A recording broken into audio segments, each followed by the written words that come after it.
tagumpay o kabiguan, ng ligaya o lungkot. Kaya marapat lamang na tanggapin si Jesus bilang tagapagligtas at Panginoon. At matapos yun ay panariwain ang katapatan at paglapit sa Kanya bawat araw o day by day. Ang day by day ay naglalayong umalalay sa pang-araw-araw na pamumuhay. Narito po si Kuya Ed Lapis sa mensaheng pinamagatang Why God Permits Trial and Testing.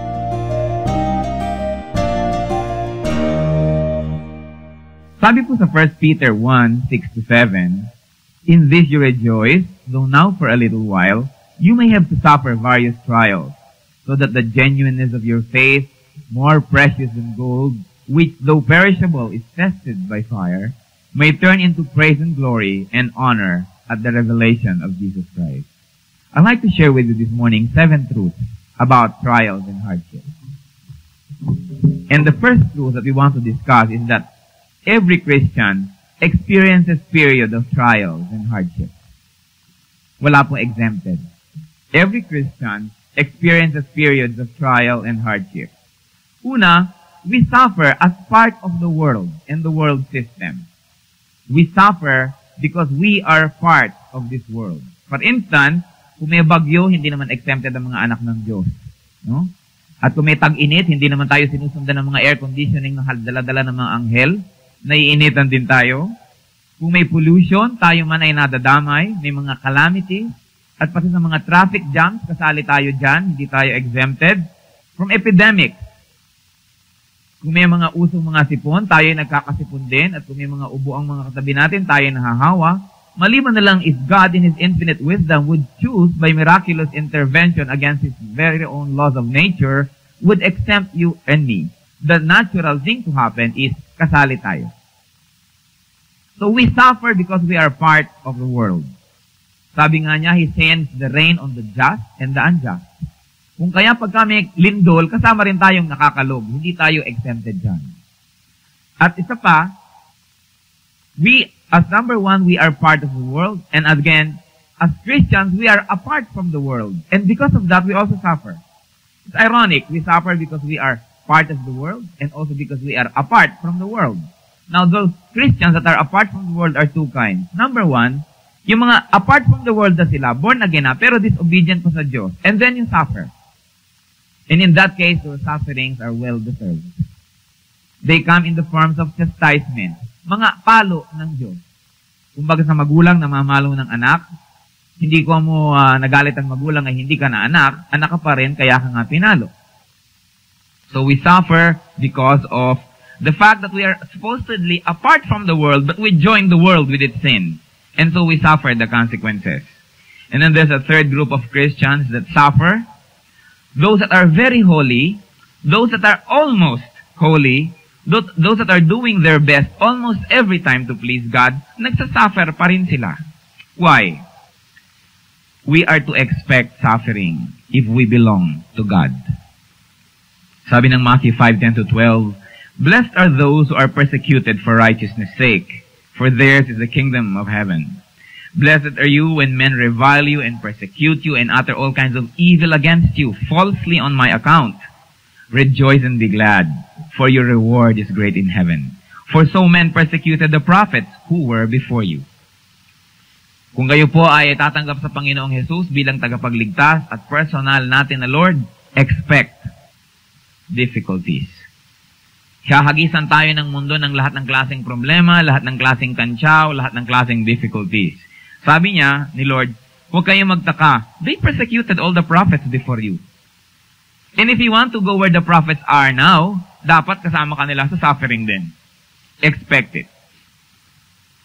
Sabi pa sa John 15:18-19, If the world hates you, you know that it has hated me, the Lord was speaking, before it hated you. If you were of the world would love its own. But because you are not of the world, but I chose you out of the world, therefore the world hates you. We are to expect it. So wala tayong masulingan. Hindi ka anak ng Diyos, nagsasuffer ka. Anak ka ng Diyos, nagsasuffer ka together with the hindi anak ng Diyos. Anak ka ng Diyos na disobedient, nagsasuffer ka. Anak ka ng Diyos na obedient, nagsasuffer ka pa rin. Wala tayong susuotan. What we cannot escape, we must graciously accept. So sabi nyo, magsasuffer na rin pala sa good, magsasuffer na rin sa bad. Dito na ako sa bad, enjoy pa.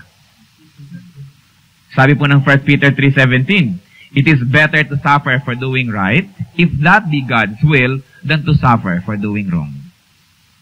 Mga kapatid, kung kayo po'y magdurusa, tiyakin nyo na nagdurusa kayo dahil kayo nagpapakabanal, hindi dahil kayo nagpapakamakasalanan.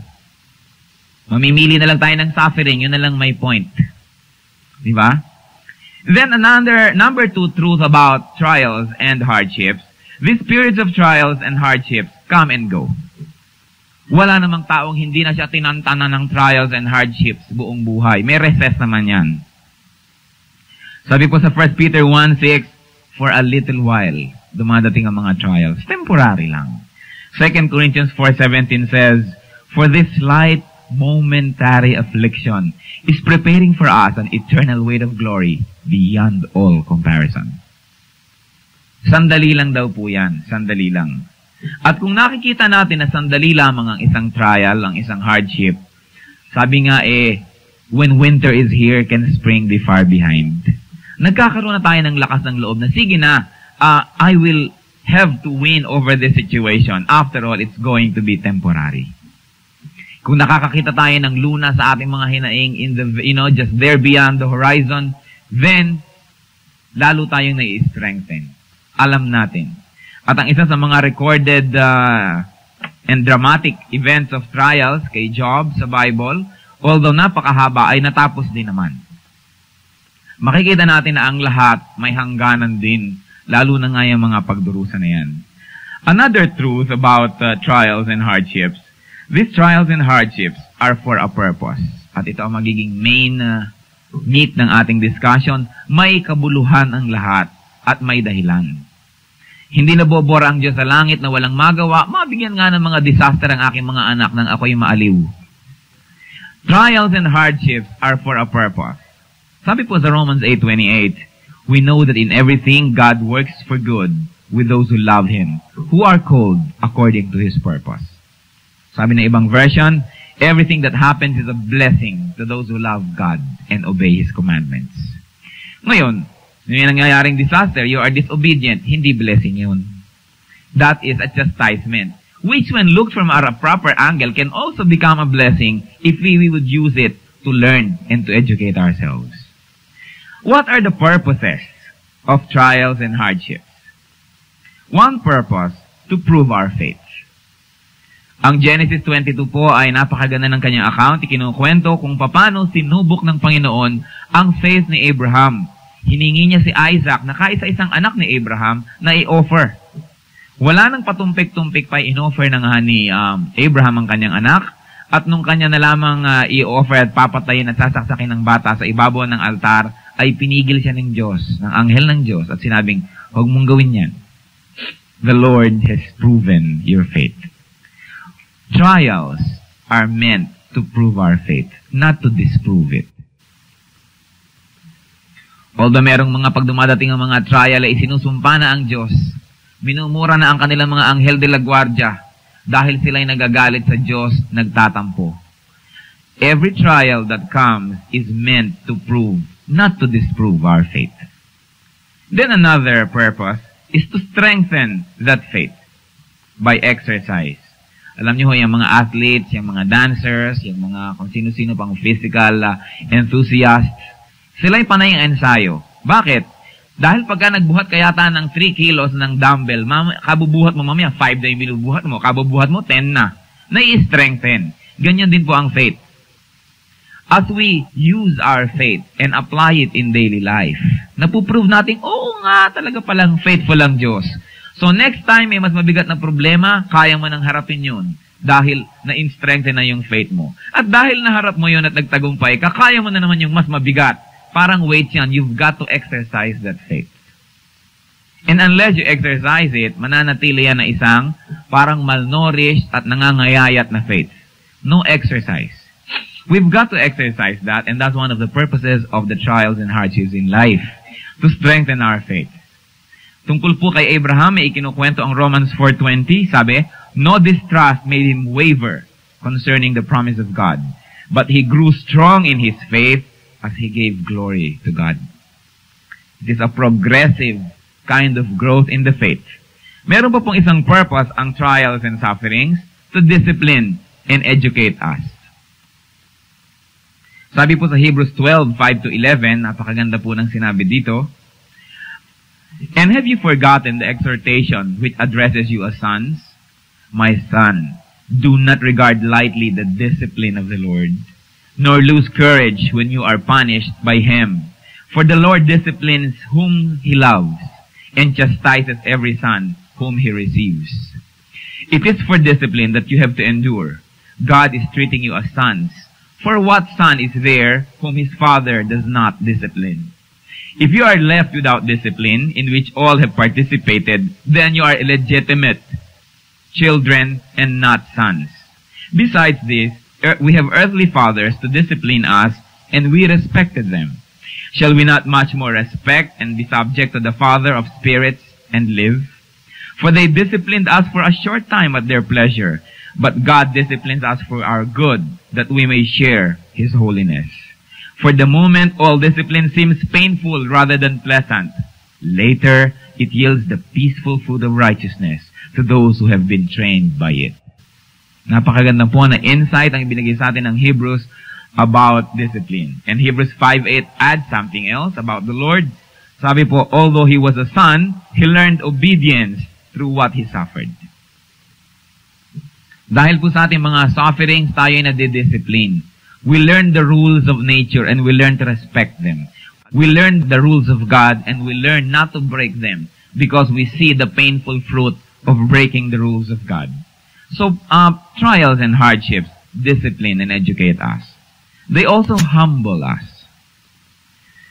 Ito pong mga Hudyo, paglabas nila sa Egypt, nung they were freed from bondage, kung bakit napakalapit naman ng kanilang pupuntahan, ay 40 years silang pinaikot-ikot ng Diyos sa disyerto. No?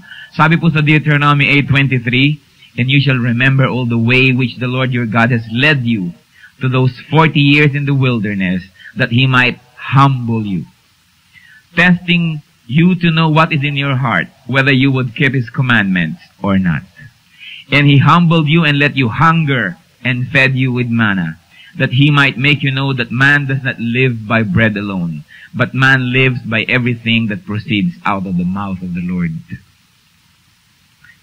Masyado po ang mga Egyptian na reklamador, namimiss nila ang mga sago at gulaman sa Egypt, ang mga langka at mga kung ano nilang kinakain, mais con yelo. Sabi nila, bakit ba tayo umalis sa Egypt? Nandito tayo sa desert. Namimiss na natin ang mga onions and garlics at mga kung ano-anong mga paksiw na pata from Egypt. Bakit ba tayo nagpunta pa dito sa desert? Reklamo sila ng reklamo tungkol sa pagkain. Ang ginawa ni Lord, 40 years silang pinakain ng mana. Yun na lang nang yun every day. No? Sabi, and because of that, because they were proud, they were humbled. Inilagay sila ng Panginoon sa disyertong walang tubig, walang pagkain, walang proteksyon, so that they would be completely helpless and be forced to their knees and be humbled and come to God in prayer. Kung meron po tayong mga kapatid ngayon na inilagay ng Diyos sa mga disyertong ito, let's use this to prove our faith. Whatever desert you are in now, para bang paikot-ikot na lang ang buhay, walang nangyayari, walang nararating, dapat magkaroon tayo ng quietness with the Lord. Lord, ano ba talagang message mo? Bakit ang mana araw-araw ganito na lang? The same problems keep repeating. Boring na ang mga problema ko, laging ito na lang. The same type of people give me problems. And so we see that this kind of deserts given in our lives are meant to humble us, to force us into submission and dependence, to break our backbones, to paralyze us, so that we would finally come to terms with the fact that we cannot do anything apart from Him. Kung may nagmamatiga sa Diyos, binabali niya yung mga likod niyan hanggang sila ay gumapang at tanggapin na wala silang magagawa apart from God. Pride is one of the 7 deadliest sins. And if it is in our hearts, expect suffering, because God will not want us to linger with that kind of deadly sin. Then there's another purpose of trial. It is to purify us. Para tayo salain at linisin. Malakay 3:3 talks about the Lord. Sabi, He will sit as a refiner and purifier of silver, and He will purify the sons of Levi, and refine them like gold and silver, till they present right offerings to the Lord. Alam niyo po, itong mga tao dito na binabanggit sa Malakay, ang kukunat nila tungkol sa Diyos, ayaw nila magbigay ng correct offerings. So ang sabi, the Lord is going to sit as a refiner.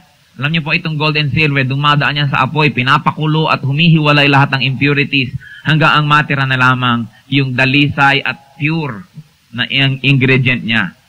At pag sinabing trial by fire, ay masyado itong matindi. And the Lord is a purifier. Para siyang salaan na liligligin lahat ang nakapatong doon at yung lamang lulusot ang lulusot. Yung hindi, maiiwan sila. The Lord is a purifier.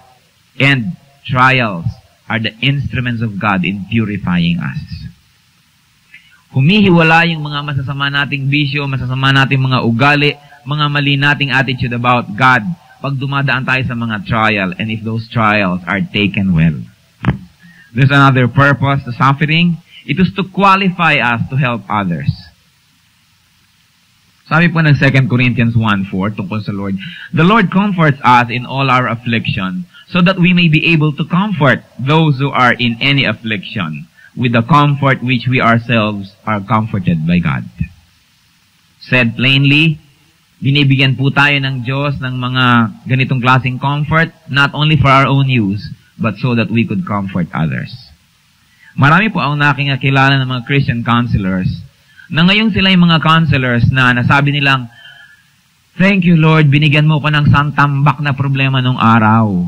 Nung una, naiinis ako, ba't ganito mga problema kong? Now I have realized that because I have undergone these problems, now I can minister very, very practically to the people who have the same types of problems. Alam niyo po, the Lord in His infinite wisdom designs problems to come to us, not for our consumption, but later on He will use us mightily to comfort His people who will go through those problems.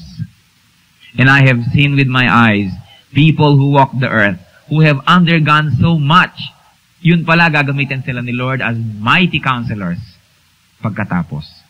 Meron po diyang mga mag-asawang bangayan na lang araw-araw. Yun pala pagdating ng araw, magiging silang napakagaling na counselor mag-asawa. And they draw inspiration from their very own lives, not from the lives of their neighbors. So maganda ang kanilang ministry. Meron pong nagkakaroon ng mga malulubhang sakit na matapos silang mapagaling ni Lord, nagko-comfort sila sa mga may sakit. Meron naman na nalalagay sa mga prisons. Afterwards, nakalaya na sila, pabalik-balik pa sila sa prisons to minister to those who are there. Iba't ibang problema, hindi po lang yan para sa ating sariling gamit, kundi para magamit natin sa pagtulong sa iba pag nakalipas na tayo doon sa problema na yon. The Lord gives us all this to qualify us to become mighty instruments of His righteousness. Meron pa pong isang purpose, ang trial, to prove to us the sufficiency of His grace and to make us long for heaven. According to 2 Corinthians 12:9, the Lord, sabi niya, my grace is sufficient for you, for my power is made perfect in weakness.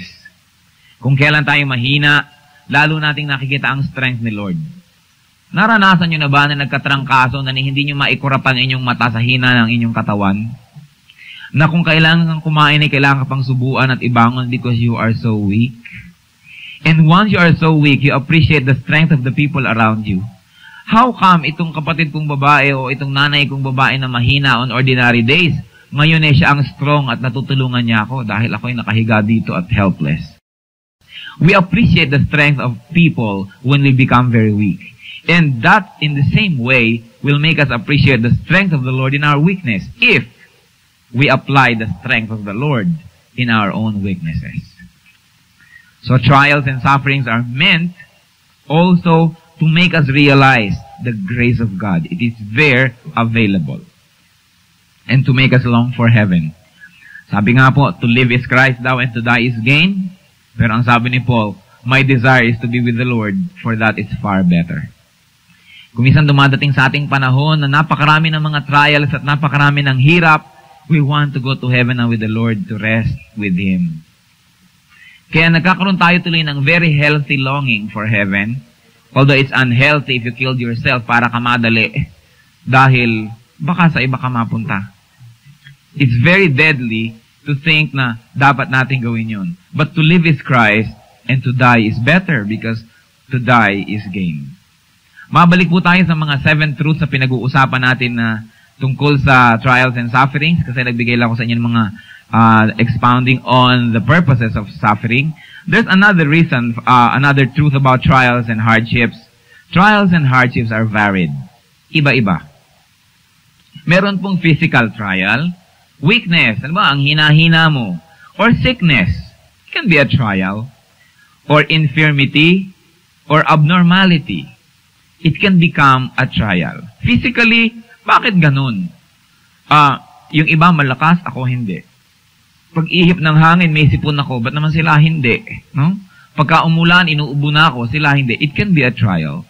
There are trials that are physical, and there are trials also that are emotional. Hindi kayo magkasundo ng taong pinakamahalaga sa iyo next to the Lord. It's a trial. Lagi na lamang hindi kanya naaalala kung kailan gusto mong maalala kanya. So nagdadramang bukid ka na ngayon. It's emotional trial. Or mga friends natin, iniintriga tayo, mga tao are talking about us, people are making life miserable. It's an emotional trial. May mga spiritual trials, kasalanan, mga temptations na dating ng dating, na ayaw mong gawin, ayaw mong tingnan, pero hayun at napapatitig ka na naman. Mga bagay na ayaw nating magawa, pero lagi na lang nandyan at nagkakakatok. Sabi nga nila daw, opportunity knocks only once. Temptations never stop knocking. Kaya pagbukas mo, akala mo opportunity, sabi niya, tadang, temptation. No? Surprise. And so, we fall into temptation when we are not careful. Marami pa pong trial. Yung mga magkakabaligtad na situation sa life, puro trial. For instance, poverty. Meron tayo na binigyan ni Lord ng ministry of poverty. Napakabigat na trial yan. Pero alam niyo hubang napakabigat din ng kabaligtaran? Prosperity.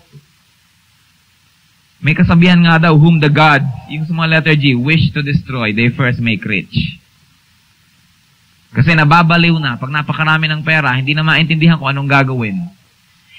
Malaking pagsubok maging mahirap, pero malaki rin pong pagsubok maging mayaman. Dahil hindi mo maintindihan, hilitong-lito ka na kung ano ang iyong gagawin sa iyong wealth. Isa pong pagsubok na maging mababa ang ating posisyon sa trabaho, sa lipunan. Pagsubok din naman na bigyan ka ng mataas na posisyon. Anong gagawin mo sa iyong posisyon na yan? Yun pong sinasabi nila, although sa Panginoon ay wala namang ganito, pero sa worldly standards, yun daw pong maging pangit. Isang napakalaking trial. Pero malaking trial din po maging maganda. Di ba? Sabi nga ni Balagtas, ang paglililoy nasa kagandahan.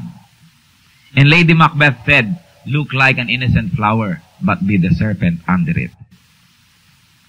Beauty is deceiving. At sabi ni Pilita Corrales, laging dali ng salakot dahil ang pag-ingatan daw ang alindog. No?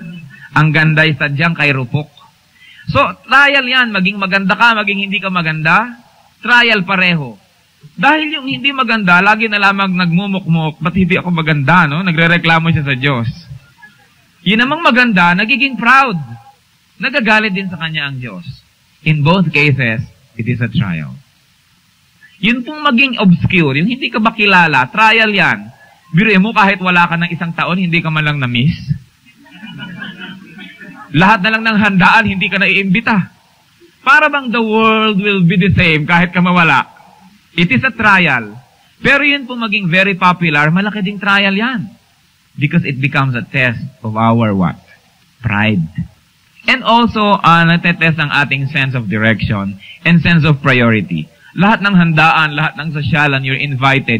Hindi mo na malaman kung saan ka attend. And so, binigyan tayo ni Lord ng time. We are what? Stewards of our time. Nagkakamali tayo ng pag-handle. All of these stations in lives are trials. And so, kung isipin niyo mga kapatid, we are forever under trial. Napakahirap po na isipin na napakaraming trial. Another truth about trial and suffering, they may be very severe. Yung iba, ang trial lang nila ay ayaw silang tubuan ng kilay. Yung iba ay bakit naman laging nalalaglag ang mga ngipin nila, no? Ang iba naman, napakatindi ng mga trial. Sabi po ni Peter sa 1 Peter 1:7, Peter tells about being tested with fire. Fire. Yun bang dadaan ka sa apoy? For 5 full years, I was working as a radio worker sa DZAS. And we have a counseling ministry. People can call us, and we minister to their problems. The problems that have gone to my ears and have come to my attention are unbelievable. Meron po mga tumatawag, so nagkaroon na tuloy ng unwritten law sa bahay. I don't lift the phone. Dahil 24 hours a day, people are calling up. Hindi na sa stasyon yun, sa bahay na. Somehow, they find ways of knowing your telephone number. And it drains you. Alas 2 ng umaga, alas 3 ng umaga, merong isang madring gustong tumalon. Merong isang prostitute na papakasalan ng marino, hindi sinipot. All these kind of problems, and these are true problems. Iniwan na nga niya ang kanyang propesyon at nagpahanda na, hindi siya sinipot. At kung ano na, merong nagtitinda ng mga daing sa tarlak-tarlak na ang problema you will never believe. Most of them ask for personal meetings. I meet with them. May pinapapunta ako sa bahay. Nanakawan pa nga ako minsan. Dahil pinatulog ko na doon, pagising namin, wala rin yung mga gamit namin. It's true, no? But what I want to tell you is this. Siguro mga kapatid, sa 5 taon na yon, wala na akong problemang maririnig na makakasyak sa akin. You'll never believe the intense suffering that many people go through. Hindi mo malaman. Ano talagang you will rock your brains of, may ganyan bang problema sa mundo? Hindi mo maintindihan. And yet, these things happen. Matitinding mga problema. Sabi po ng 1 Corinthians 10:13, and this is our comfort. No temptation or problem has overtaken you that is not common to the Lord. God is faithful, and He will not let you be tempted beyond your strength. But with the same temptation will also provide the way of escape, that you may be able to endure it. Sabi nga ng kinakanta natin, there is no problem too big. God cannot solve it. Yes, your problem may be as big as a mountain, but the Lord is greater than all. Kaya niya yun. Marami po sa atin hindi makakaya dahil hindi natin ipinagtitiwala sa Panginoon ang ating mga sufferings. Maaring ibinibigay patuloy ng Panginoon sa iba sa atin. According to Acts 9:15-16, kausap po ng Panginoon si Ananias. Matapos bulagin si Pablo, inutusan ni Lord si Ananias na, sige, pumunta ka doon and minister to the need of Paul para mawala ang pagkabulag niya. Alam niyo po ang sabi ng Panginoon kay Ananias tungkol kay Paul? Sabi niya, go, for he is a chosen instrument of mine to carry my name before the Gentiles and kings and the sons of Israel. For I will show him how much he must suffer for the sake of my name. Nakita niyo po yan? Whom God loves, He called to suffer for Him.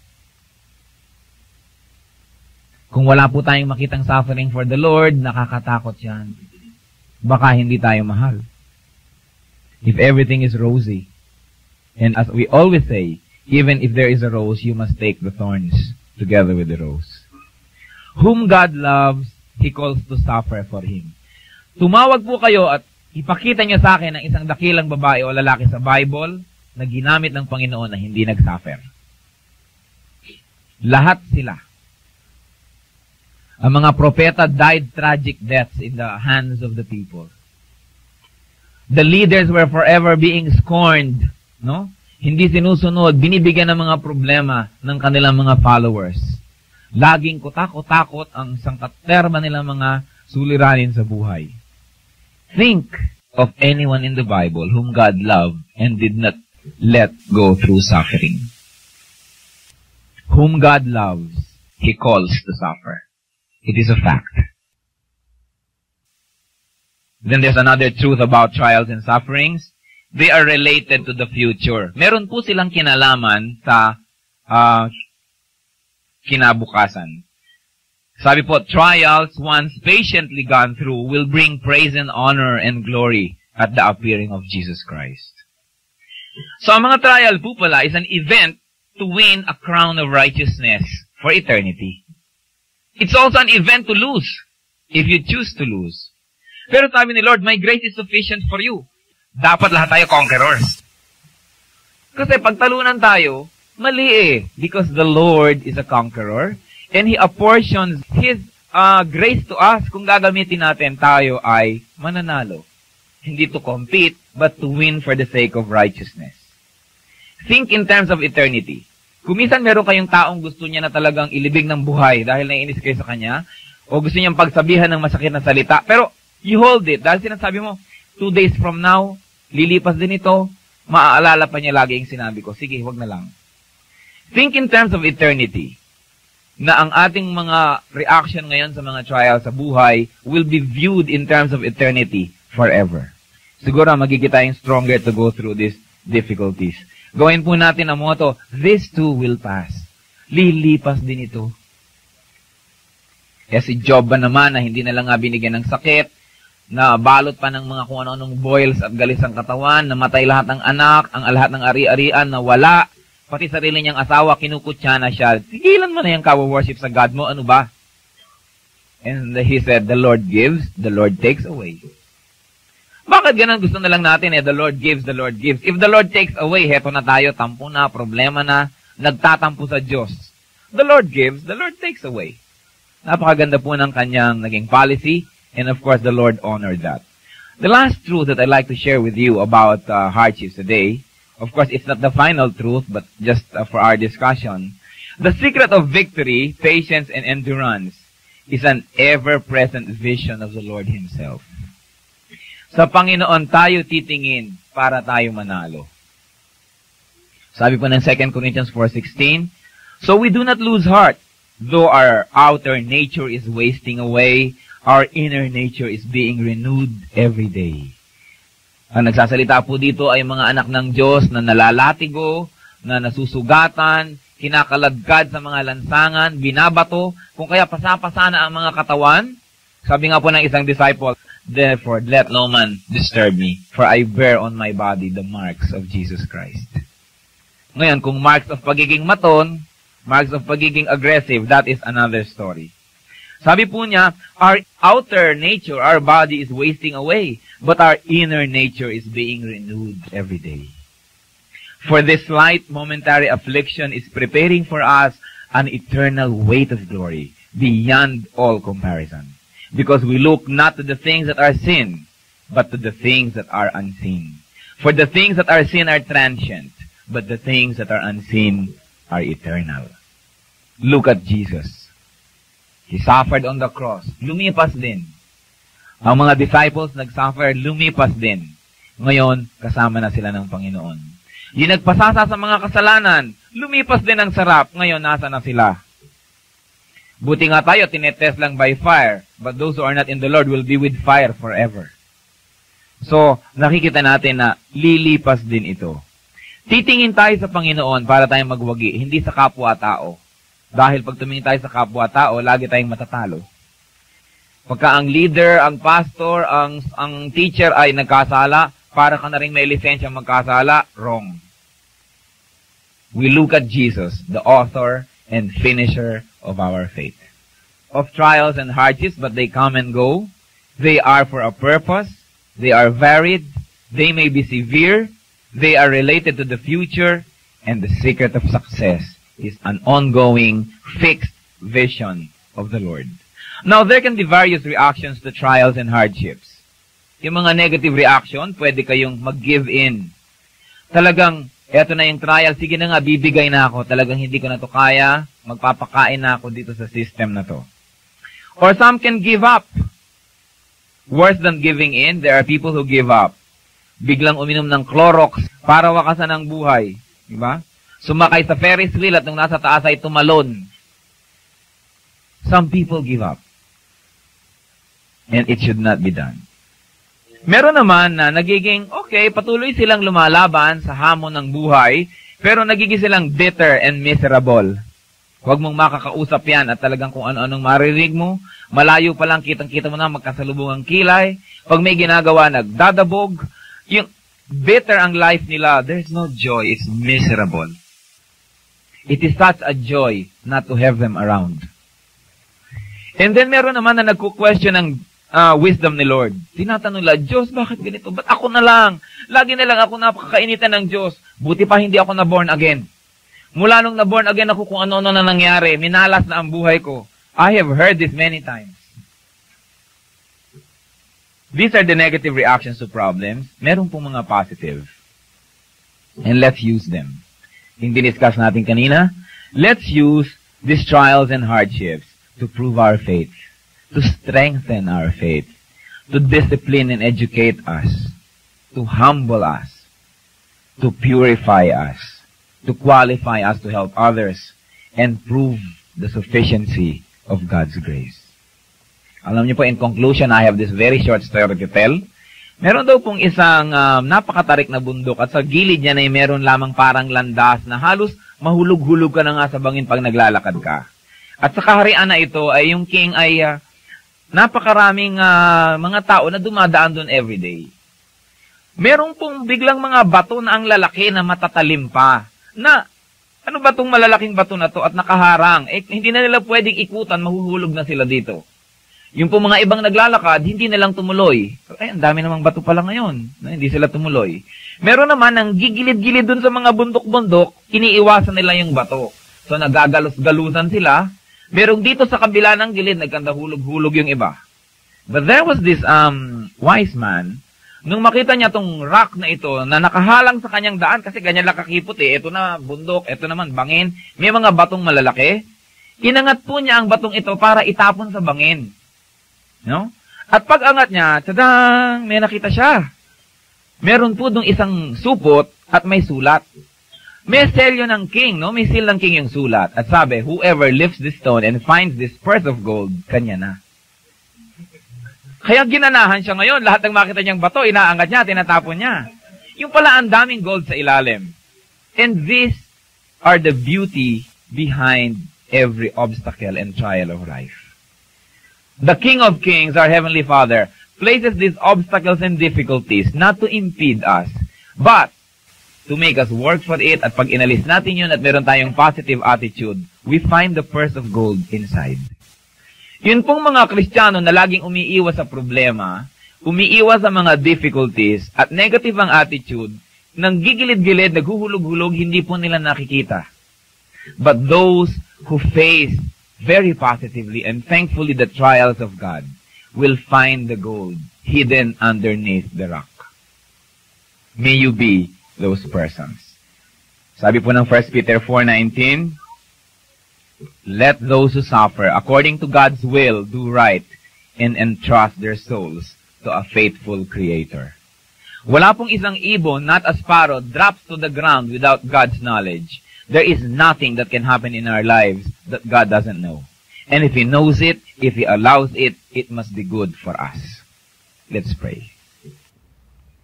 Father, we thank You for having spoken to us. Ikaw, Panginoon, ang bahalang magbigay sa amin ng thorough understanding of the words that came from You. Give our hearts the grace to be able to understand and to even appreciate problems and trials and difficulties. At Panginoon, kung meron pong mga kasama kami ngayon dito, mga kapatid na maraming mga trials ang dinadaanan ngayon, we will not ask for Your mercy or for Your grace because You have already given it. We're asking, Lord, that You give us the wisdom to know those grace and to be able to apply them in our lives. Tulungan mo kami, Panginoon, na maunawaan ang mga problemang ito at magamit namin for the furtherance of Your kingdom and for the improvement of our own life.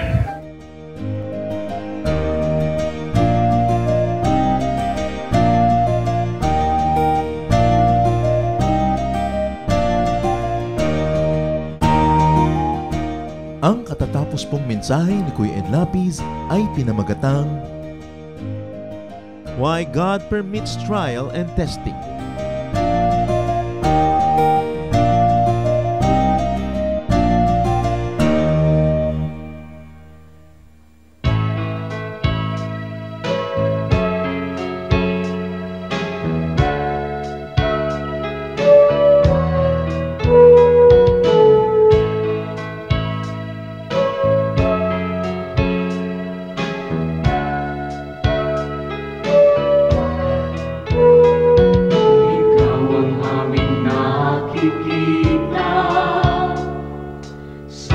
kanilang mukha.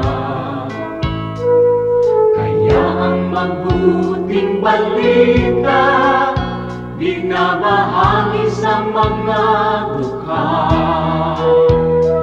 Ngunit paano nilang masisilayan ang habag at pag-ibig mo kung hindi mapatutunayan sa aming patotoo?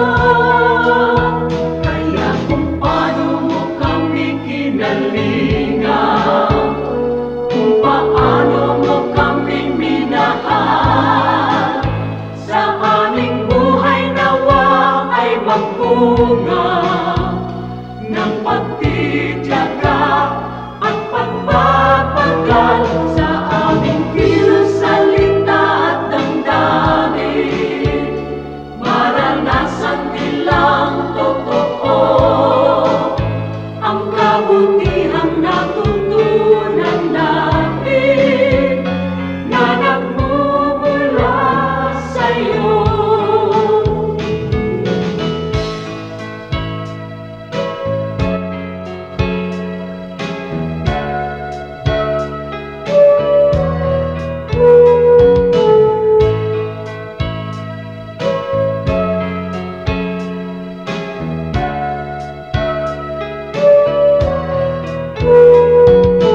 Kung ang tao at ang lipunan ay laging makasarili,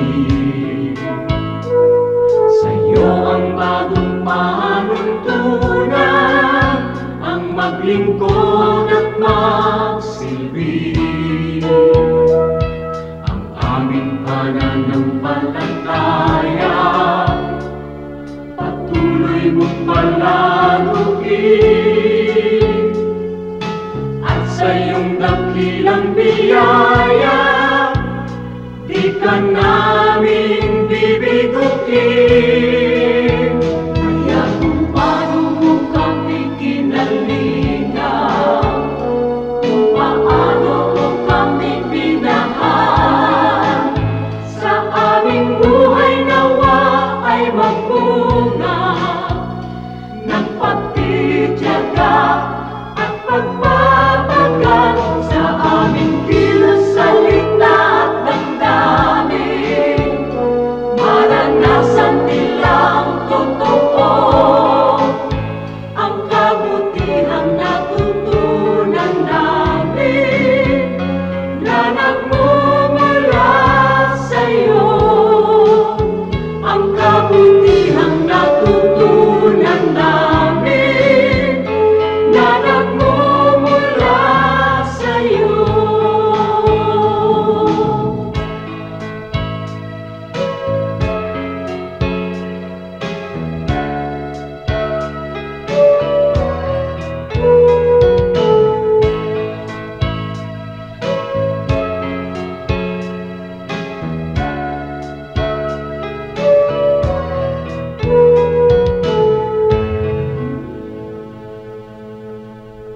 Maraming kayamanan ang ating bayan, maraming hiyas ang ating lahi na dapat makilala at pahalagahan. Kadalasan meron po tayong parang mababang pagtingin sa ating sarili, sa ating mga ninuno, sa ating mga katutubo, at ito marahil ay dahil lamang sa kulang tayo sa impormasyon o kaalaman, kulang tayo sa pagkilala, kaya hindi natin nakasanayan at kung minsan hindi tayo nagagandahan. Maraming kayamanan ang lahing Pilipino. Dapat na makilala, dapat itanyag, at dapat lang na magamit sa pagsamba sa ating Panginoon tulad din ng lahat ng mga larangan ng mga artes ng ating bayan. Isa na dito na kayamanan ng bayan ang ulalim. Ang ulalim ay isang epikong paawit ng mga Kalinga. Anang kano de ulalime susun tatong si anang ki mga nakuha nakampot ko Ang ulalim ay isang mahabang awit o epiko na nagsasalaysay ng mga pakikipagsapalaran ni Banna, ang bayani ng epiko, at ang kanyang panliligaw kay Laggunawa. Ito ay maririnig sa gabi, sa mga masasayang pagtitipon tulad ng budong o kaya sa mga tahanan bilang pang-aliw at pagkwento sa mga bata ng kasaysayan ng lahi. Nan isumin ginaka awat kad nang ngayon nyo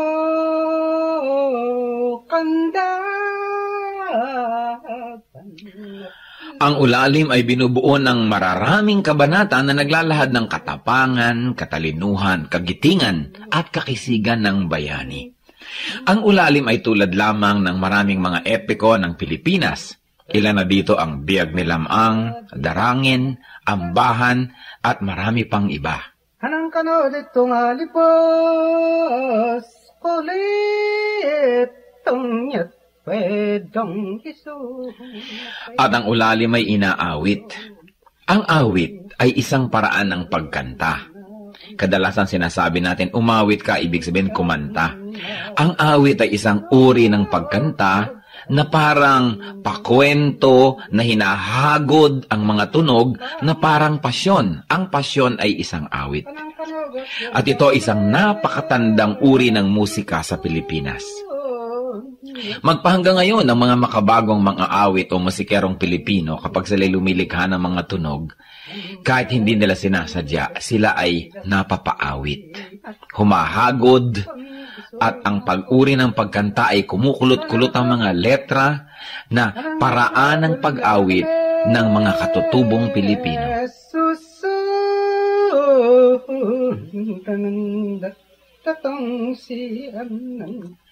Kilalanin po natin ang mga awit, ang mga epiko ng ating bayan. Hindi tayo salat sa mayamang kultura. Kulang lang tayo sa pag-aaral at kulang lang tayo sa pagkilala. Kung mahal natin ang Diyos ay dapat mahalin ang bayan na ibinigay sa atin.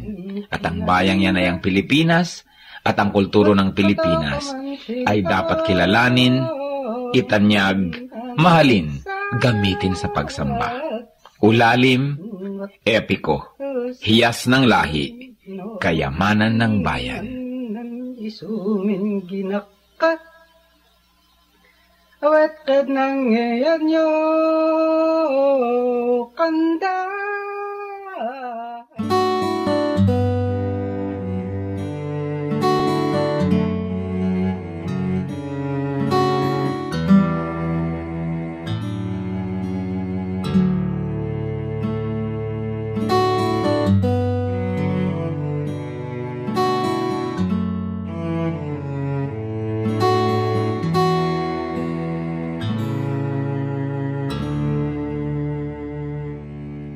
Aking damdamin, di mapalagi, at ang isipan ay laging ligaw, di mawawari ang buhay palagi, kahit itama ay hindi sapat.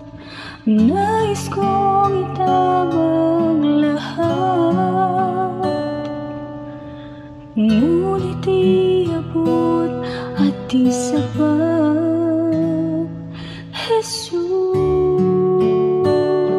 Jesus, kailangan kita.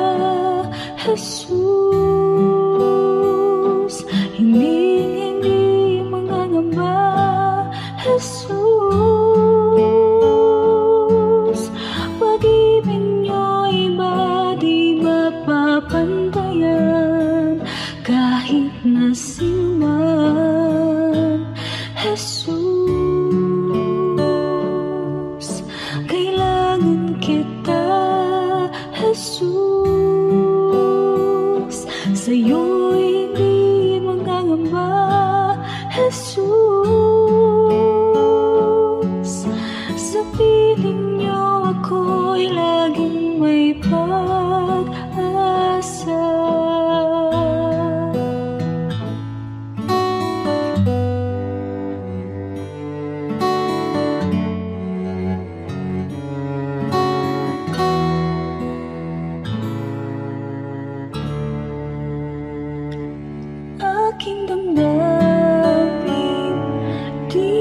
palagi at ang isipan ay laging ligaw, di mawawari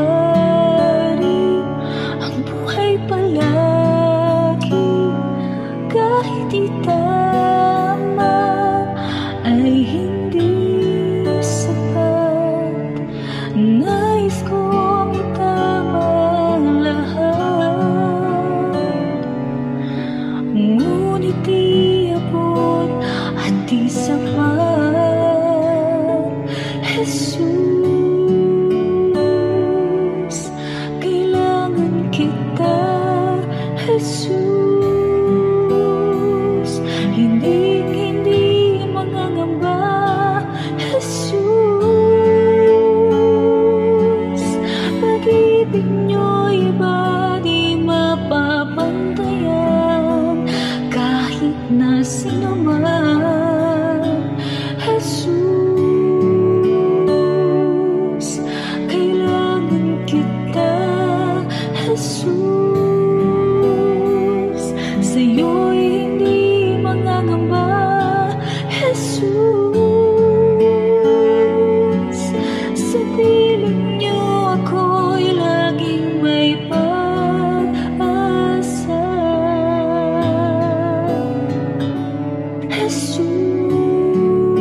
Jesus, kailangan kita.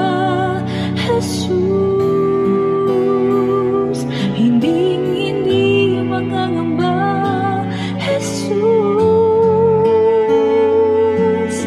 pag-ibig niyo'y iba di mapapantayan kahit na sino man. Jesus, kailangan kita. Jesus, sa'yo'y hindi mangangamba.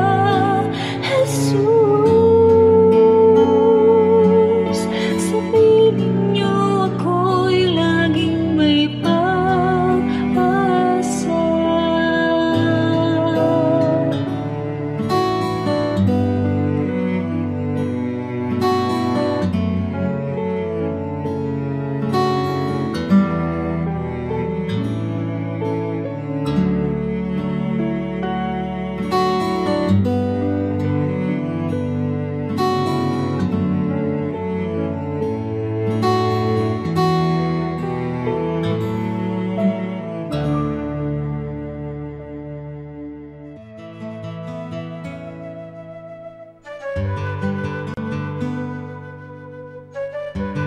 Bakit ang mga Pilipino hindi matapos ang usapan sa text?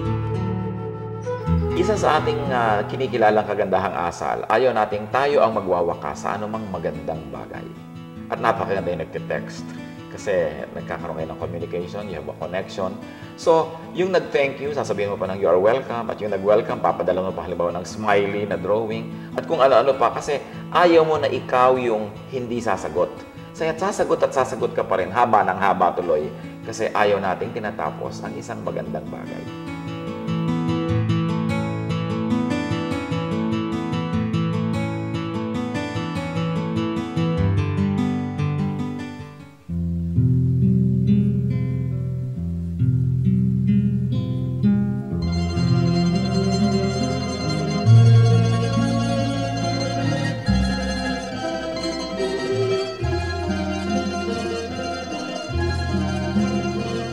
Nagdaan ng kahapon, iniwan ang layon, subalit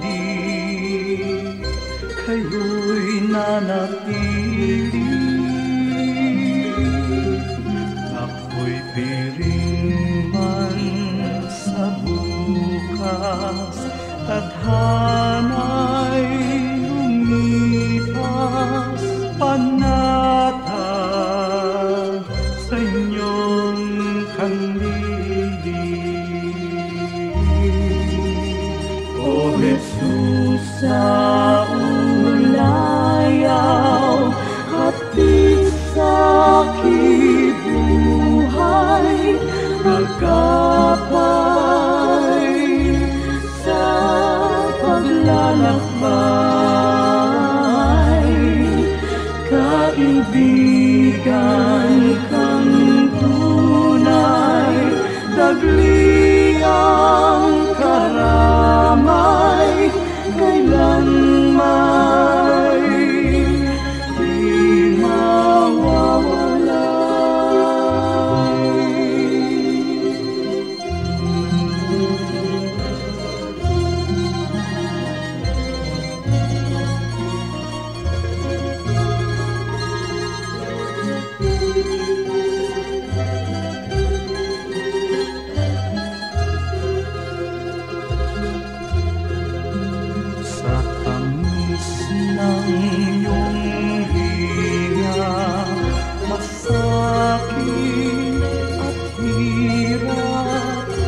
lalakbay.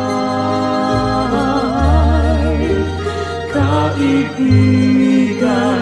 kang tunay, dagli ang karamay, kailan may di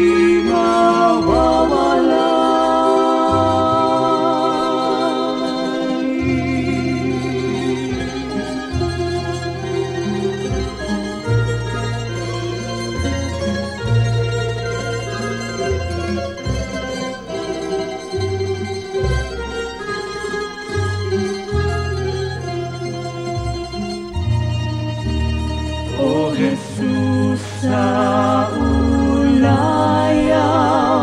hapit sa kibuhay, sa tuwina'y lunas ka sa kinumbay, sa pag-ibig niyong alay, nasakdal dalisay ang puso ko'y humihimlay. O Jesus sa ulayaw, hatid sa kibuhay, agapay sa paglalakbay. Kaibigan kang tunay, dagli ang karamay, kailan may di mawawala.